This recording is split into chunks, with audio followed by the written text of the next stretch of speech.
ನೀವು ಎಲ್ಲರೂ high value people, high value person ಆಗಬೇಕು ಅಂತ ನನಗಿಷ್ಟ. ಯಾಕೆಂದರೆ ಹೈ ವ್ಯಾಲ್ಯೂ ಅನ್ನೋದು ಯಾರೋ ಬೇರೆಯವರು ಕೊಡೋದಲ್ಲ. ನೀವು ಏನು ಕೊಡ್ತೀರಾ ತಗೊಳ್ತೀರಾ ಜೀವನದಲ್ಲಿ ಎಲ್ಲನೂ ಒಳಗಿಂದ ಮನಸ್ಸಿಂದ ಮಾಡಿ ಹೈ ವ್ಯಾಲ್ಯೂ ಪರ್ಸನ್ ಆಗ್ತೀರಾ. ಚಿಕ್ಕದಿರ್ಬೋದು ದೊಡ್ಡದಿರ್ಬೋದು, ಕೊಡೋದು ತಗೊಳ್ಳೋವಾಗ ಅದು ಹೃದಯದಿಂದ ಹೃತ್ಪೂರ್ವಕವಾಗಿ ಬರಲಿ. ಅದು ಹೈ ವ್ಯಾಲ್ಯೂ ಪರ್ಸನ್ದು ಒಂದು ಅನುಭವ. ಎರಡನೇದು ಎಕ್ಸ್ಟ್ರಾ ಆನೆಸ್ಟಿ ಇರುತ್ತೆ ನಿಮ್ಮಲ್ಲಿ.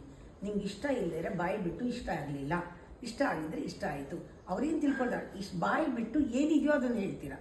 ಹೈ ವ್ಯಾಲ್ಯೂ ಪರ್ಸನ್ ಮುಚ್ಚಿಟ್ಕೊಳ್ಳಲ್ಲ. ಅವ್ರೇನು ಅನ್ಕೋತಾರೋ ಇವ್ರೇನು ಅನ್ಕೋತಾರೋ ನೋ.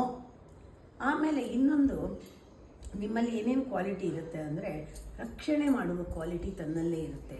ಆಮೇಲೆ ಒದಗಿಸೋದು, ಯಾರಿಗಾದ್ರು ಏನಾದ್ರು ಬೇಕಾದರೆ ಒದಗಿಸಿ ಕೊಡೋದು ಕ್ವಾಲಿಟಿ ಐಡೆಂಟಿಟಿನಲ್ಲಿ ಇರುತ್ತೆ. ಆಮೇಲೆ ನಿಮಗೆ ಜವಾಬ್ದಾರಿ ಇರುತ್ತೆ.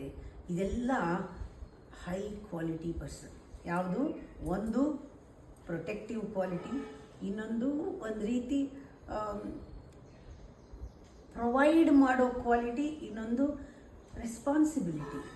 ಇದಿಷ್ಟೂ ಇರುತ್ತೆ. ಅದಕ್ಕೆ 13 ದಿನ 5 ದಿನ 9 ದಿನ ನಾವು ಕ್ಲಾಸ್ ಮಾಡುವಾಗ ರೆಸ್ಪಾನ್ಸಿಬಿಲಿಟಿನೇ 2 ದಿವಸ ಕ್ಲಾಸ್ ಆಗುತ್ತೆ.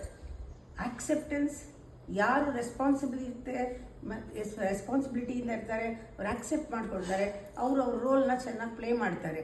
ಇಷ್ಟು ಕ್ಲಾಸ್ಗೆ 13 ದಿವಸ ಆಗುತ್ತೆ. ಭಗವದ್ಗೀತೆ ಸಾರ ತೊಗೊಂಡು ಹೇಳಬೇಕಾದ್ರೆ ನಿಮ್ಮನ್ನು ಹೈ ವ್ಯಾಲ್ಯೂ ಪರ್ಸನ್ ಮಾಡೋಕ್ಕೆ ಜೀವನ ಧರ್ಮ ಯೋಗ ಇಷ್ಟು ವರ್ಷ ಕೆಲಸ ಮಾಡ್ತಾ ಇರೋದು, ಮುಂದೇನೂ ಮಾಡೋದು.